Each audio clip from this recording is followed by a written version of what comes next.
Good afternoon everyone, welcome back to Maria's Kitchen. Today we're going to make a Cypriot Sunday dinner basically. In England we have roast beef and Yorkshire puddings and roast potatoes and all that kind of thing.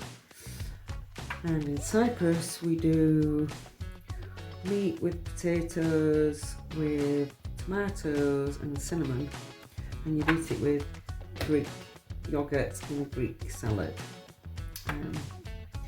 So let's get to it. It's simple, it's easy, and it's another one pot meal.